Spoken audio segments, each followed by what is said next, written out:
Hello, this is R-I-C-K-Y, the YouTube tech guy. Hey guys, so I got one of the hottest products right now for recording videos on YouTube, and that is the Crane 2 Gimbal. Now, this is going to be for your mirrorless cameras or smaller SLR cameras. And the whole idea behind this is that it's going to stabilize your shots and really make it look more cinematic. Now, this comes in at under $600, but there are a lot of these that go way up there in price. So I think the normal price for this one I want to say is $549, although I have seen it priced differently. I myself got it for under $500 on eBay. Get it where you can get it. But basically, it's brand new. It just came out. At CES was a big talk about this one.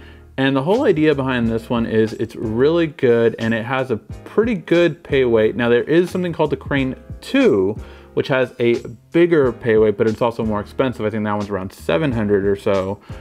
This one is going to be less expensive if you don't need more weight on top. So for instance, this holds, I believe, up to 5.5. Why don't we ask Google? Hey Google, convert 2.5 kilograms to pounds. 2.5 kilograms equals 5.512 pounds. That's how much this can hold. If you're in kilograms or pounds, that's how much it can. And so we're gonna unbox it, test it out, and then just do a quick shot and see how the stabilization is different from going just with a regular monopod to going with this. So let's go ahead and open this up. And I refuse to say the name of the company, even though I love their products. We did their other gimbal for a smartphone earlier this year, the Smooth Q. But every single person, even in their own company, pronounces it differently. So I just don't know who to trust anymore. So I'm just calling it the Crane Plus. All right.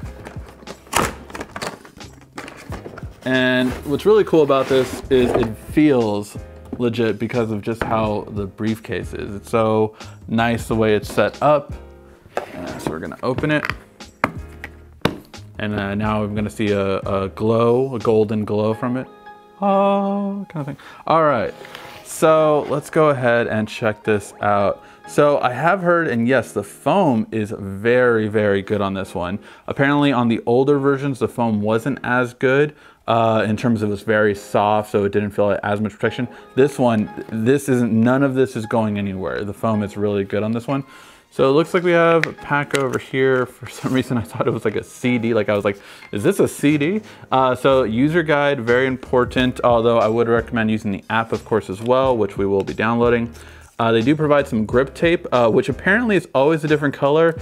And of course, because I love my wife, I knew I was getting the purple one.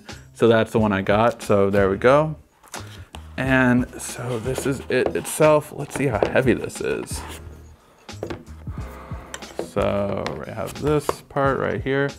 So this is actually what's going to hold your smartphone right there. I'm gonna mess around with these quick releases. Hopefully they're compatible with mine. So we're gonna have to see how that goes. And then the buttons are going to be right here. So right here, we're gonna have the buttons to move the camera itself, can take photo, and it should be able to control zoom with some adapters that we have in here. You have the battery chargers and the 2 rechargeable batteries. I know this is supposed to last for like a full day of shooting. I forget the exact battery life. Let me see, is it here? No, it's not. But I know it was like over, I wanna say it was over 9 hours, 10 hours. So it was a really insane battery life. You have a nice looking tripod stand right here for it too. So if you just want to have it on a tabletop and make sure that when you move your table that it doesn't move at all, that's really good as well. And then this is going to be the handle that goes on the bottom of this once you put in your batteries. And these, I believe, are the controller cables. So this should actually be the charging cable for it. It's a standard micro USB. I know no type C. And then we have 2 different controlling cables. I don't know if they have to be a specific one for which one. I think, there you go. So I have one for Panasonic, which is perfect because that's what I'm using. And not sure what this one's for. And then you have the charger itself. And then we have these 2 little parts, which I'm guessing are going to be to mount. And yeah, guys, so this is everything. I am excited to go ahead and test this out. So I'm gonna go ahead and set it up. I'm gonna explain if it's really difficult to set up, and I'll probably do a setup video once I become an expert at it. But once I have all that, let's go ahead, set it up, and do some test footage just so you guys can see the difference. All right. All right, guys, so this is me using the gimbal, walking up a hill, just to show you how the quality is. And now I'm gonna pan left, and then pan right. And as with quick panning, because you can do it more cinematic if you want to do it slower, and you can also remap that. So now let's show you how this looks with freehand. All right, guys, so now this is how it looks with the freeform. So as you can see, definitely a lot more movement. I swear I'm trying to keep it as steady as I can, but there's only so much you can do. And now again, panning.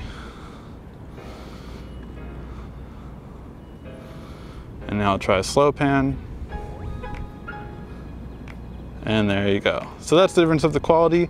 Let me know what you guys think in the comment section down below. Thank you as always for watching. This has been RICKY, the YouTube Tech Guy. Thank you for watching our video. If you liked it, why don't you go ahead and subscribe up there. Make sure you follow us on social media right here. And of course, check out our latest video up there. And right down here, you're going to find the perfect video for you. Or at least that's what YouTube tells me. Thanks again.